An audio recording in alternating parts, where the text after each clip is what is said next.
Setelah itu gerombolan banyak orang sekali yang memang hadir, dan saya berpikir bahwa ya malam itu adalah malam terakhir, dan mungkin kematianlah yang mungkin bisa menjemput kami waktu saya sama istri kan itu. Tapi sempat berpikir bahwa kalaupun kita nggak salah, kenapa harus takut?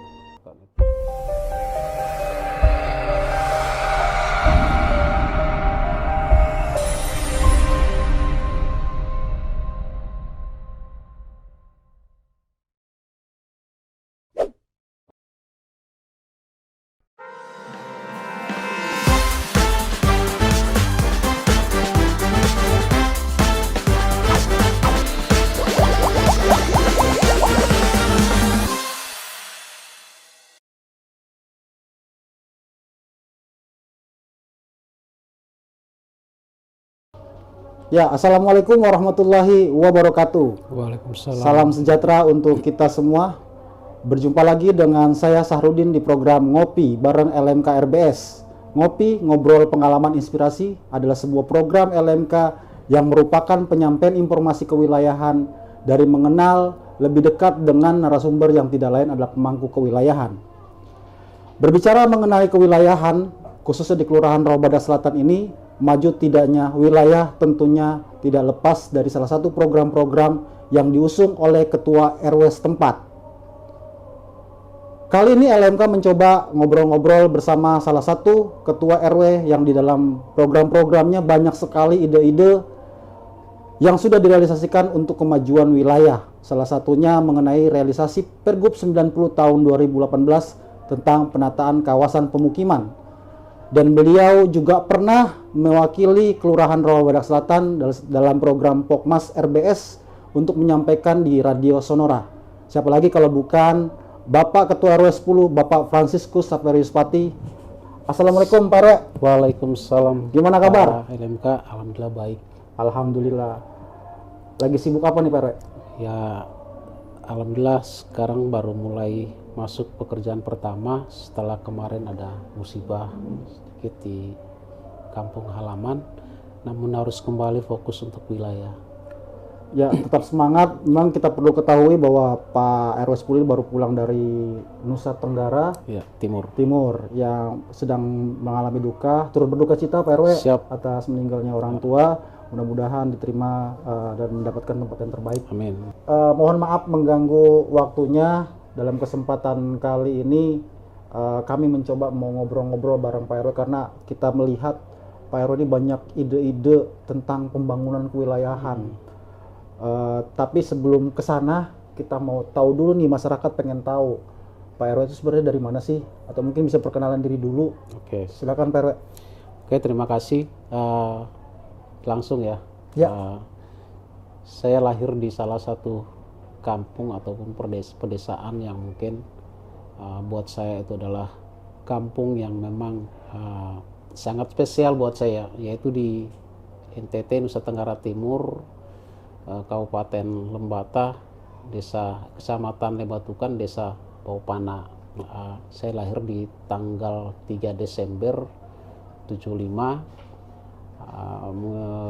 macam pendidikan sekolah dasar di desa tersebut, dan SMP, SLTP sampai ke SLTA, mencoba untuk memilih salah satu sekolah yang mungkin baru 4 tahun terbentuk di daerah Lembata itu, yaitu Sekolah Pertanian Pembangunan. Saya mencoba untuk ngambil jurusan peternakan.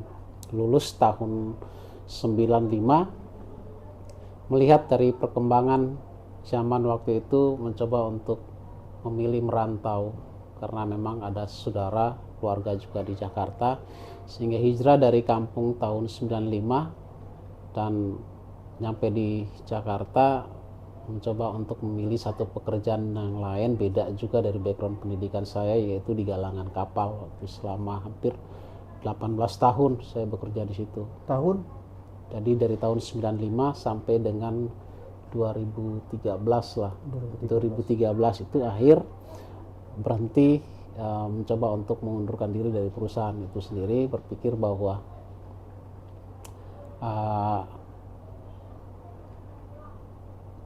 yang saya lakukan selama ini mencari rezeki untuk keluarga, tapi karena berpikir bahwa waktu itu belum punya keturunan, waktu itu ya belum dipercayakan sama yang kuasa, sehingga pihak keluarga meminta untuk coba di rumah saja lah, untuk tidak pergi ke luar negeri, karena waktu itu belayar ya, kalau nggak salah itu Belawan, Singapura, Malaysia itu selama 18 tahun itu.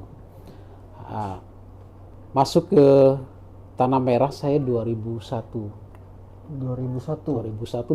lah. Waktu itu masih bekerja atau pas sudah berhenti? Itu sudah masih bekerja. Masih bekerja, masuk di Tanah Merah 2001-2002 itu dengan kondisi wilayah yang kalau kita lihat ya sangat memprihatinkan sekali, karena jalannya masih itu jalan panggung, bawahnya masih empang.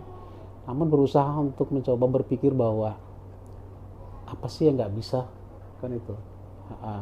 Sehingga di 2001 itu saya mencoba berkecimpung di organisasi Karang Taruna waktu itu, dan kita lebih fokus pada kegiatan keagamaan waktu itu. Kita berkumpul dengan remaja-remaja dan kita bentuk salah satu organisasi waktu itu, yaitu kampus, kumpulan anak-anak putus sekolah.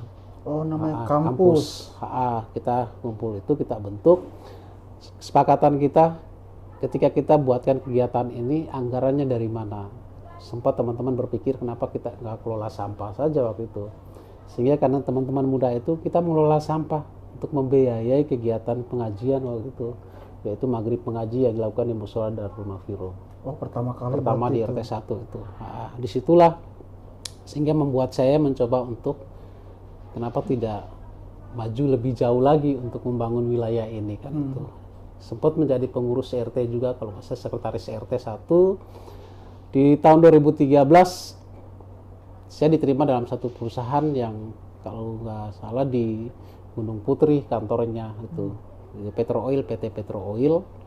Bekerja selama 2 bulan berjalan, ada salah satu pengurus RT yang coba menggugah hati saya waktu itu dengan perkataan-perkataan yang beliau sampaikan pada saya yang mungkin sangat sakit, tapi buat saya sendiri ya inilah awal saya harus mencoba untuk mengabdi untuk kampung ini. Beliau sampaikan bahwa buat apa punya ijazah, punya pendidikan tinggi tapi tidak berguna, apalagi berguna untuk diri sendiri.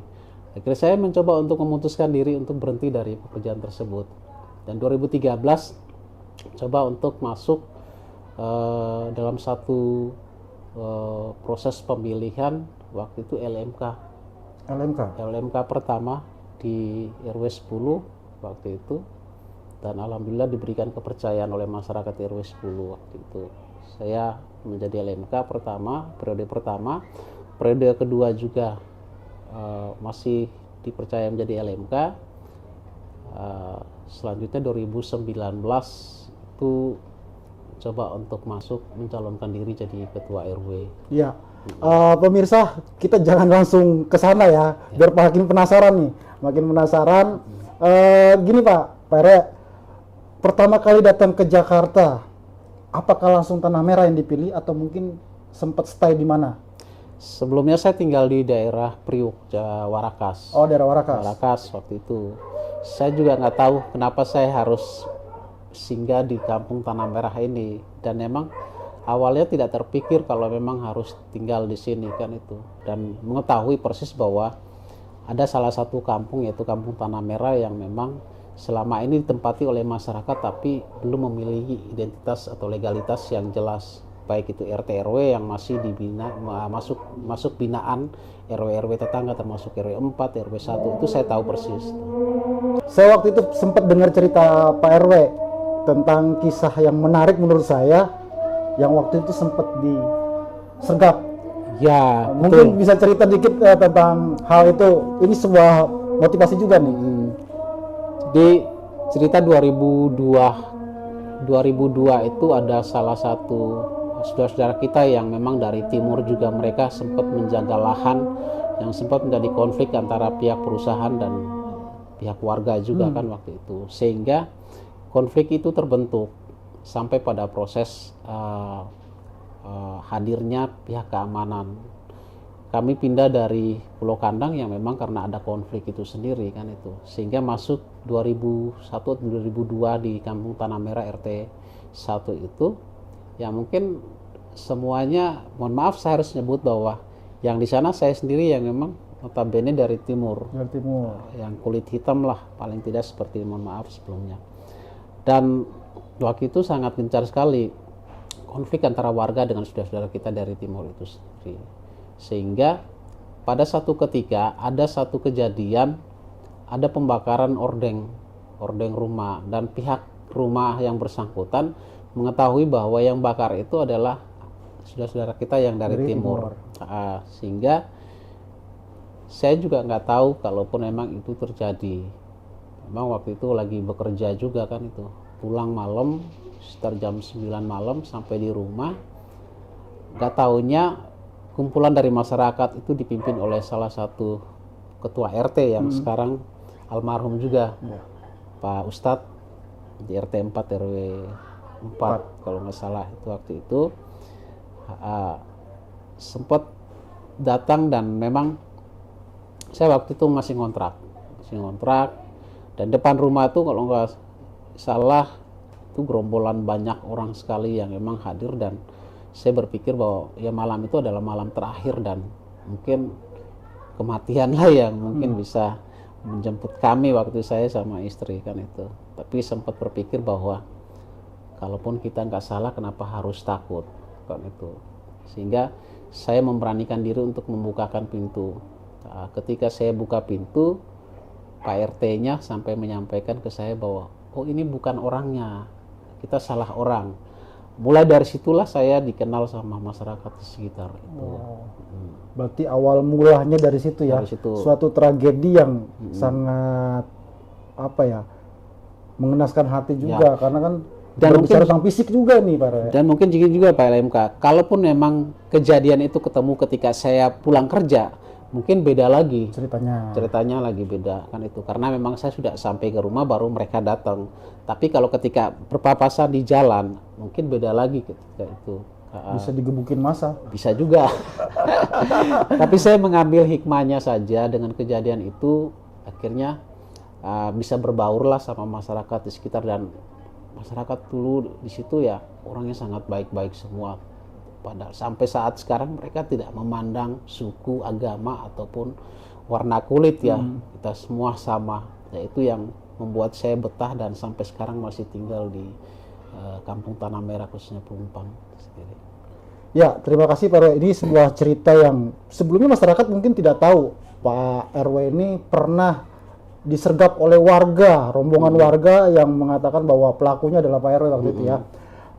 Tapi saya pengen tahu juga nih Pak RW. Tadi kan Pak RW pada saat 2001 tadi ke Jakarta terus melamar pekerjaan, terus ada suatu kata-kata yang memotivasi untuk buat apa ijazah tinggi kalau tidak berguna tadi. Itu kita perlu garis bawahi.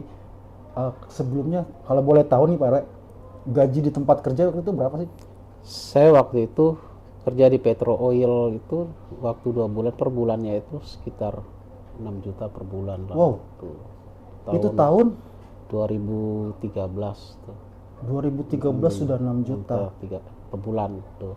Dan berhenti. Itu termasuk hitungan lembur. Iya, tapi dan berhenti langsung. Iya, berhenti. Berhenti karena ingin mengabdi ke wilayah. Ya. Waktu itu memang berpikirnya gini Pak LMK, sebelumnya hampir 18 tahun saya bekerja di pelayaran ya. Berpikir bahwa saya sampai saat ini belum diberikan keturunan. Buat apa sih saya bekerja? Kan itu yang menjadi itu motivasi.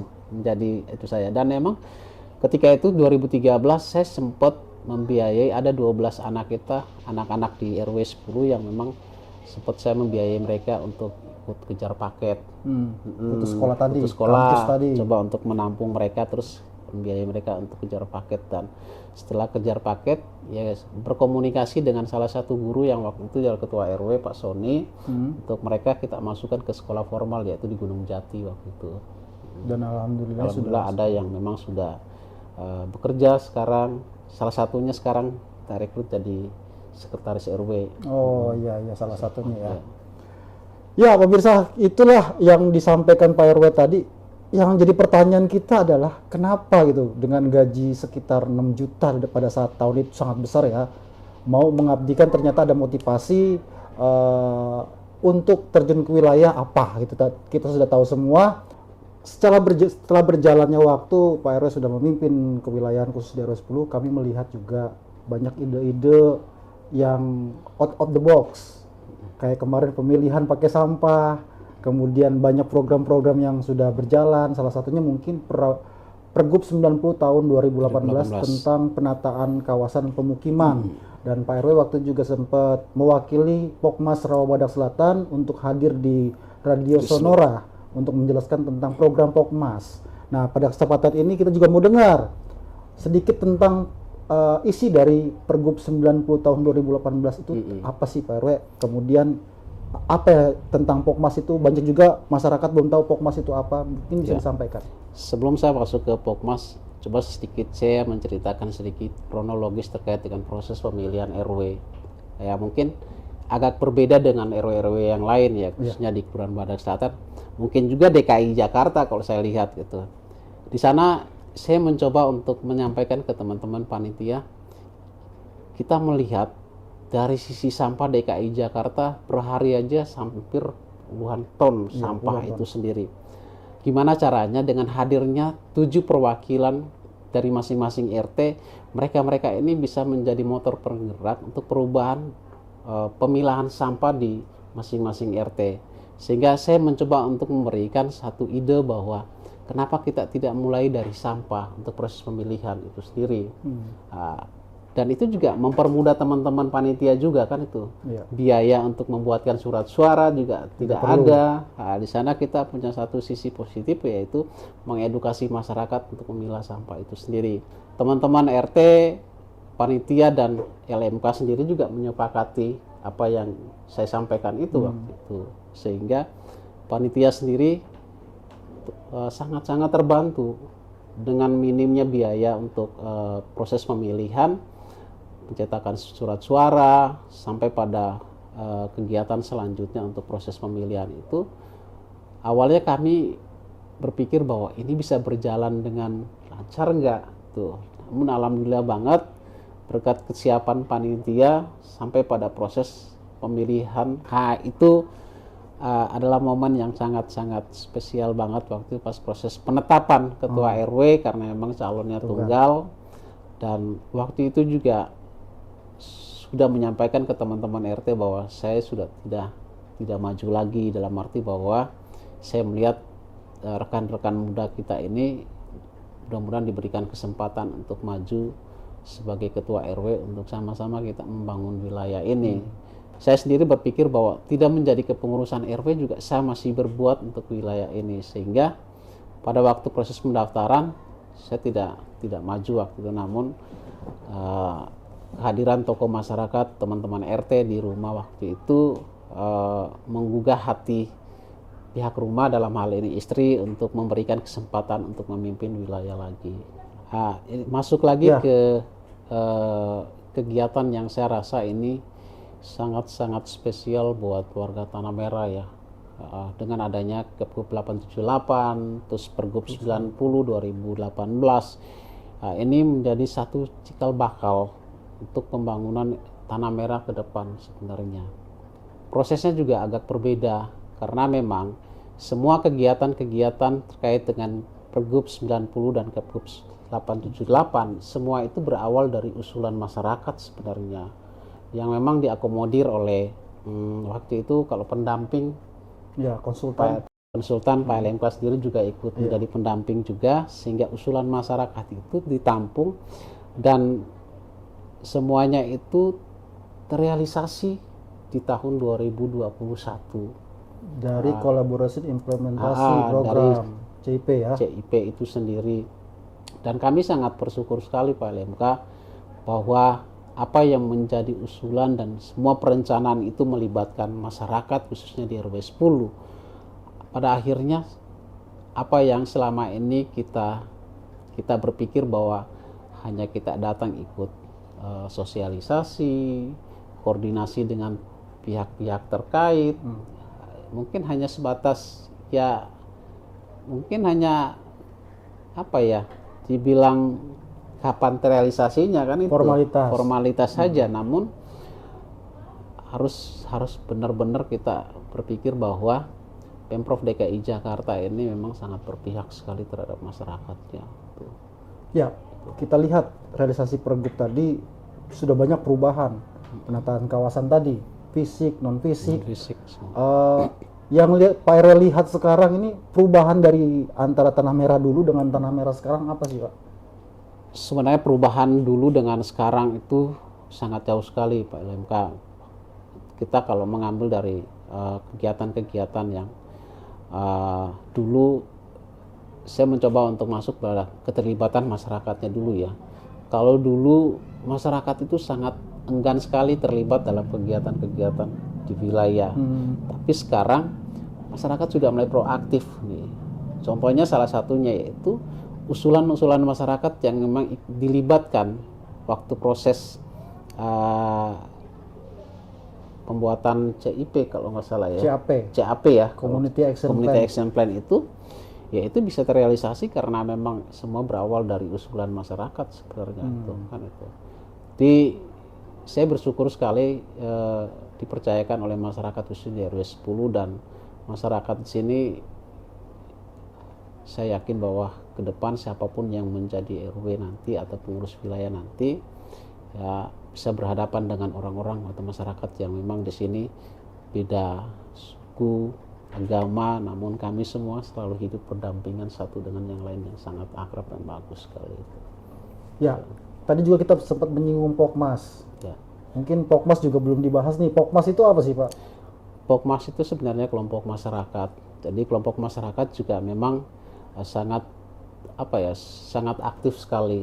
Jadi semua itu dimulai dari masyarakat sendiri, masyarakat yang merencanakan, terus pengajuan untuk sampai hadirnya kegiatan Pokmas itu melalui swaklola tipe 4 itu direncanakan juga melalui masyarakat sendiri kan itu. Jadi di 2021 ada 3 item yang sudah dilakukan oleh teman-teman dari Pokmas sendiri dan yang mengerjakan juga masyarakat sendiri yang memang berkompeten di bidangnya itu, yaitu kita ada kerjakan safety tank komunal, terus ada papan nama jalan. Dan papan nama jalan ini Pak LMK sangat bermanfaat sekali buat masyarakat kami sendiri di RW 10. Yang dulunya kita tidak pernah tahu bahwa sekarang perkembangan zaman melalui online, ya kan itu masyarakat tinggal di rumah tapi mereka bisa berusaha di rumah. Dengan adanya papan nama jalan ini sangat terbantu sekali sebenarnya itu. Ya. Terus ada lagi yaitu gerobak sampah. Nah, gerobak sampah ini teman-teman RT kita bagi, terus kami juga menghibahkan ada beberapa gerobak sampah ke tempat-tempat ibadah seperti gereja, masjid, yayasan, sekolah, PKBM juga kita hibahkan untuk bisa digunakan bersama untuk membersihkan kampung kita ini sesuai dengan anjuran dari Pemprov DKI Jakarta. Ya, terima kasih Pak RW. Selanjutnya mungkin gini, pada saat ini kan dengan melalui ngopi bareng ini kan akan ditonton oleh seluruh masyarakat khususnya di Kelurahan Rawabadak Selatan. Pesan Pak RW untuk masyarakat khususnya di RW 10 jika menonton podcast ini atau program LMK ini, ngopi bareng ini, apa yang mau disampaikan Pak RW, silakan. Mewakili wilayah RW 10 sebagai Ketua RW, kami mengapresiasi program yang dilaksanakan oleh teman-teman LMK Kelurahan Rawabadak Selatan. Ini sangat memotivasi kami bahwa ketika kami bekerja ada yang memonitor kami, dalam arti bahwa ini menjadi satu titik awal bahwa masyarakat sekarang sudah mulai memberikan ide atau mungkin kreativitas masyarakat itu sudah mulai ditunjukkan mulai dari sekarang nih, sehingga apa yang kita lakukan bersama adalah sebuah kesuksesan bersama, bukan kesuksesan pribadi. Kami juga mengucapkan terima kasih kepada LMK Kelurahan Rawabadak Selatan dari 11 RW ya yang sudah dipilih oleh masyarakatnya dan sekarang berada di Kelurahan Rawabadak Selatan. Program ini sangat bagus sekali Pak LMK. Mudah-mudahan bukan di RW 10 saja ya, tapi di RW-RW yang lain saya yakin di sangat banyak RW-RW kita yang mungkin lebih dari kami kan itu. Dan selama ini kegiatan-kegiatan di wilayah itu kurang diekspos. Dengan adanya program ini, apa yang kami lakukan itu kami merasa bahwa puas, walaupun puas tapi berusaha untuk mencoba menggali lagi apa yang harus kami lakukan ke depan itu. Dalam arti bahwa kita juga tidak puas dengan apa yang kita lakukan sekarang. Namun kepuasan kami ini bukan juga dari kami sendiri, tapi kepuasan kami ini adalah keterlibatan semua pihak, baik itu masyarakat, teman-teman LMK, tokoh-tokoh masyarakat, tokoh agama, semua kita bersatu untuk membangun kampung Tanah Merah ini yang ada di Kelurahan Rawa Badak Selatan ke depan lebih bagus lagi. Ini program yang sangat bagus sekali, mudah-mudahan LMK Kelurahan Rawa Badak Selatan tetap jaya, mantap, sukses, mudah-mudahan ada ide-ide baru lagi yang mungkin dikeluarkan oleh teman-teman LMK. Ada tokoh-tokoh masyarakat di Kelurahan Rawa Badak Selatan yang sangat berkompeten, Pak RW 1, Pak RW 3, Pak RW 6. Ya, mungkin bisa diajak untuk menceritakan apa saja yang mereka lakukan di RW-nya sebagai motivasi buat kami yang mungkin baru berapa tahun yang ada di Kelurahan Rawa Badak Selatan. Iya. Artinya dengan adanya keberadaan program ini memang juga termasuk aspirasi dari kepengurusan wilayah masyarakat. Kenapa LMK tidak mencoba membuat sebuah program yang menyampaikan informasi sebagai bahan pertimbangan motivasi antar RW, antar masyarakat, antar kewilayahan, dan program ini berjalan berkat juga dukungan dari rekan-rekan dan masyarakat kepengurusan wilayah juga. Ya, mudah-mudahan ini bisa berlanjut terus untuk mengenalkan yang tadi Pak RW sampaikan bahwa program ngopi ini didasari atas dari aspirasi masyarakat untuk mengenalkan program-program yang ada di Kelurahan Rawa Badak Selatan. Terima kasih banyak Pak RW, waktunya, jangan bosan, dan banyak sekali inspirasi yang kita ambil untuk program-program beliau. Mudah-mudahan diberi selalu kesehatan. Mudah-mudahan dengan program ini juga memotivasi para pemangku wilayah juga ke depannya. Dan terima kasih banyak pemirsa atas yang sudah dilakukan selama ini. Jangan lupa juga untuk terus meningkatkan program-program atau meningkatkan informasi-informasi yang ada di Kelurahan Rawa Badak Selatan. Kami juga sudah bisa lihat juga di website kami di www.lmkrbs.com atau mungkin di program YouTube Ngopi Bareng LMKRBS, dan email kami di lmkrbskeren@gmail.com. Mudah-mudahan program ini bisa berlanjut terus. Terima kasih. Salam sukses selalu, Ngopi Bareng LMKRBS. Masyarakat Kelurahan Rawa Badak Selatan, dukung terus LMK Kelurahan Rawa Badak Selatan dengan menonton di YouTube Ngopi Bareng LMKRBS. Mantap.